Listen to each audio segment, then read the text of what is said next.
A New Dawn. The film opens with Selene narrating the aftermath of blood wars. We see vampires and lycans tentatively rebuilding their shattered clans. For the first time, both sides avoid full-scale war, but there's no real peace, only silence before a storm. Selene, hardened but weary, trains alongside her daughter, Eve. Despite the calm, whispers of rebellion ripple through the underground. Eve's voiceover hints that this era of uneasy balance cannot last forever. Hidden within the ruins of an ancient vampire citadel, the Shadow Council, a secretive group of powerful elders thought long dead, convenes. They believe Selene's leadership has weakened the vampire race by tolerating hybrids and allowing lycans too much breathing room. To restore purity, they scheme to capture Eve, whose unique bloodline could give them dominance over both species. Their presence reintroduces the theme of betrayal within vampire politics. Meanwhile, the lycans are rallying under a new leader, Kale, a scarred warrior with charisma and ferocity rivaling Lucian. Unlike past lycan leaders, Kale is strategic and unites scattered clans under one banner. He calls hybrids abominations and spreads propaganda that only by eradicating Selene and Eve can lycans rise above centuries of slavery and bloodshed. We see Kale's ferocity in a scene where he executes a vampire ambassador, sending a clear message of war. Selene and Eve's training sequences are shown in contrast to the chaos outside. They spar with blades and enhanced agility, revealing Eve's abilities surpass even Selene's. Their relationship is tense, yet deeply loving. Selene still sees her as a child, while Eve demands independence. Selene's fear of losing her daughter makes her overprotective, which frustrates Eve, planting seeds of conflict between them. Eve stumbles upon an ancient vampire manuscript hidden in the archives of the Nordic Coven. Written in blood runes, it tells of a celestial event called the Blood Eclipse, a rare alignment of the moon and stars that will unleash destruction upon both species unless the true hybrid rises as savior. Eve realizes the prophecy points to her, but its vague language also suggests she could just as easily become a destroyer. Suspicion spreads among the vampires. One of Selene's most trusted allies, Victor's descendant Cashin, betrays her by secretly working with the Shadow Council. He believes Eve's blood can create immortals free from sunlight and death. He leaks Selene and Eve's location to the Shadow Council, setting the stage for an ambush. This betrayal reintroduces the saga's theme. The greatest threats often come from within. Kale launches a brutal assault on a vampire citadel at nightfall. The lycans, more organized than ever, breach defenses with new tactics and numbers. The fight is visceral. Walls crumble, vampires are torn apart, and Selene arrives mid-battle with Eve. For the first time, Eve fights publicly, using her hybrid powers, speed, strength, regenerative blood, to save survivors. While she earns their respect, many vampires also fear her uncontrollable power.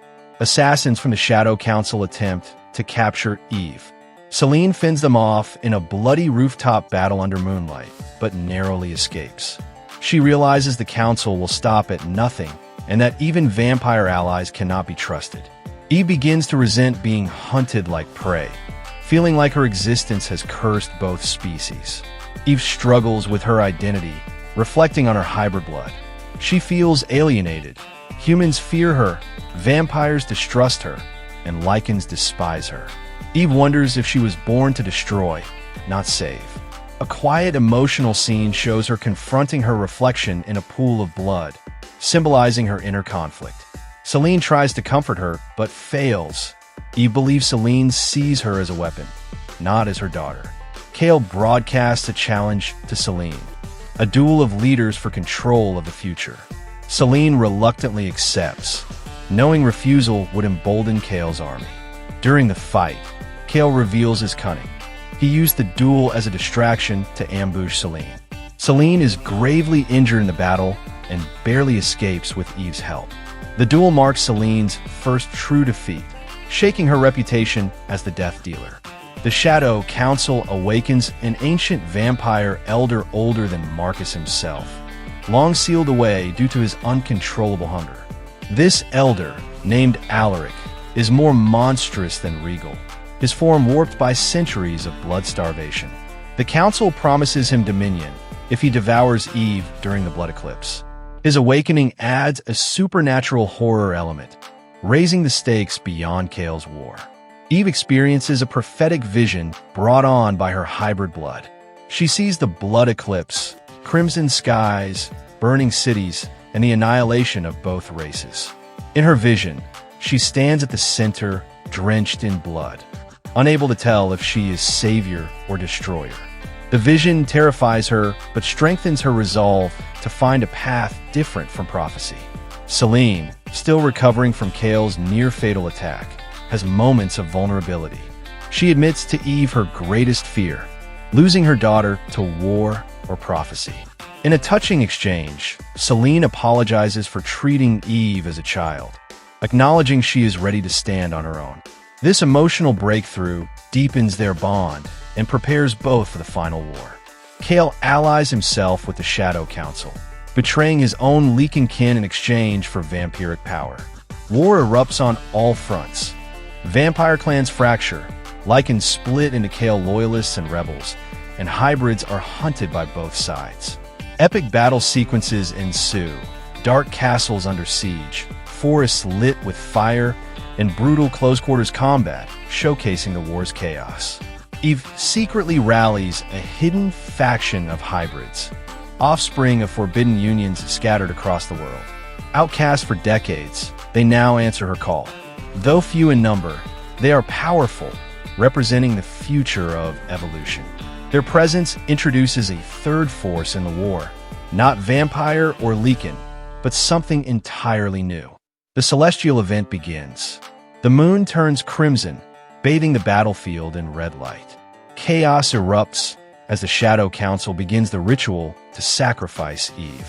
Selene and her forces launch a desperate counterattack, clashing with Cale's army in the most intense battle of the series.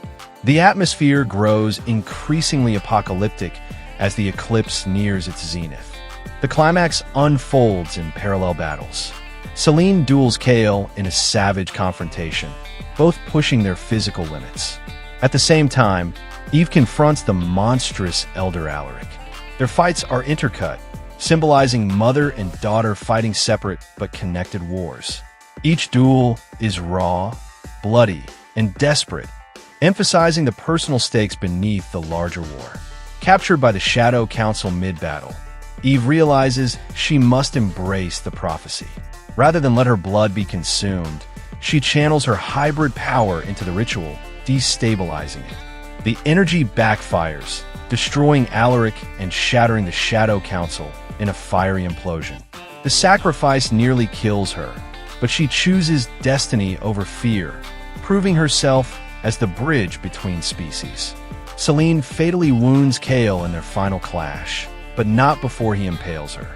As she collapses, Eve rushes to her side, bleeding and weakened from the ritual. She gives Selene her blood, reviving her as in past films. The act symbolizes their eternal bond and secures Selene's survival. Cale dies vowing that the war will never end, even in defeat. A new legacy.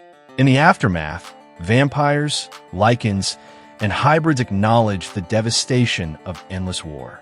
A fragile alliance is forged, with Eve hailed as the prophesied savior. Selene steps back from leadership, passing the mantle to Eve, who accepts her role as queen of hybrids and mediator between races. The final scene shows the crimson eclipse fading into dawn as Eve stands at the horizon, part savior, part feared legend, destined to shape a new age.